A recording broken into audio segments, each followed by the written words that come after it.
I really like the Galaxy S5e. Just like with the new S10 phone, Samsung is really stepping it up, but unlike the S10 and S10e, I really can't recommend this tablet even though I enjoyed using it quite a bit. The value proposition is fairly high when you look at the features, storage, and price. $399 for a 10.5-inch tablet that has a gorgeous high-res OLED display, 64GB of storage with the option to easily and affordably add more with its microSD card slot, and the same great fingerprint scanner found in the S10e. Holding it in your hand feels fantastic. The front looks like an iPad Pro copy with its thin black bezels that are symmetrical all around and with rounded corners. The edges start out flat, then take on a subtle curve which actually makes it more comfortable in the hand than both the iPad Air and the Pro.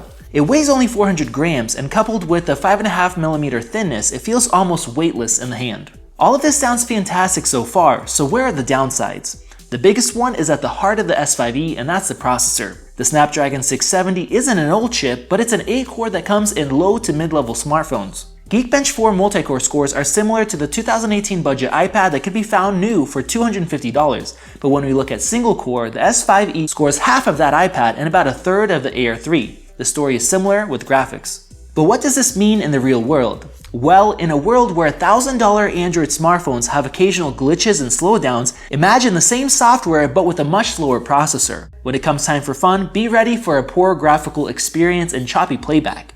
Fortnite defaulted to the lowest settings and wouldn't let me change it, and even then playback was choppy, which will definitely hinder your performance. You can check out my full gaming comparison right over here.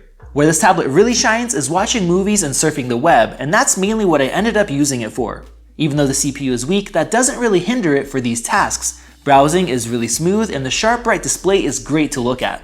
The 16:10 ratio compared to 4:3 means that black bars are kept to a minimum when standard content is viewed, and the quad speakers are shockingly loud. While it doesn't sound as good as the new iPad Pros, it's definitely still great and is actually louder, and the iPad Air can't even compete.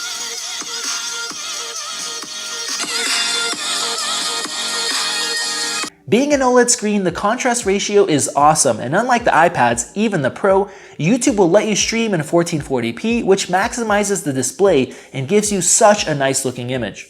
All of that, coupled with a cheap expandable storage for downloads, makes this experience so good that I think it's probably the best tablet for watching videos. If you want to get a little bit of work done, Samsung does sell a $130 keyboard accessory, but it's kind of mediocre. I typed for at least an hour, and even though I got used to it, it's still hard to use. If only Samsung made the keys slightly wider, that would have made for a much better experience. Apple charges more for their keyboards, but the quality is better with more adjustability, and the typing experience is on another level.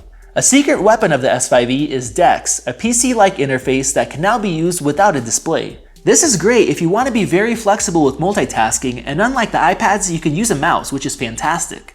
Plugging into a larger display and a better Bluetooth keyboard really makes this a workhorse for research and typing, but I think there's not really that many that will utilize this. Of course, with Android, you can organize your files however you'd like and archive them too, unlike Apple's lockdown iOS. It really is a shame that so many Android apps aren't optimized for tablets. Some wouldn't let me use their keyboards, while others wouldn't even go into landscape mode. And honestly, I don't know if this will ever change. Since the Android tablet market share is so low, developers aren't really incentivized to update their apps.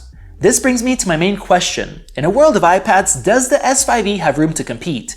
Yes, I think so, but the slot is very small. If you're someone that wants a tablet for watching videos, surfing the web, the S5e is absolutely fantastic. But even then, I wish Samsung spent a little more money on the processor to make it smoother and more future-proof. But for almost everyone else, whether you want to get some work done, you want to type, you want to game, I would say you should wait for the S5 if you want Android. Or if you want to just go with the flow, go and buy an iPad like almost everybody else does, and you'll have access to a ton of great apps, a great screen, and great performance.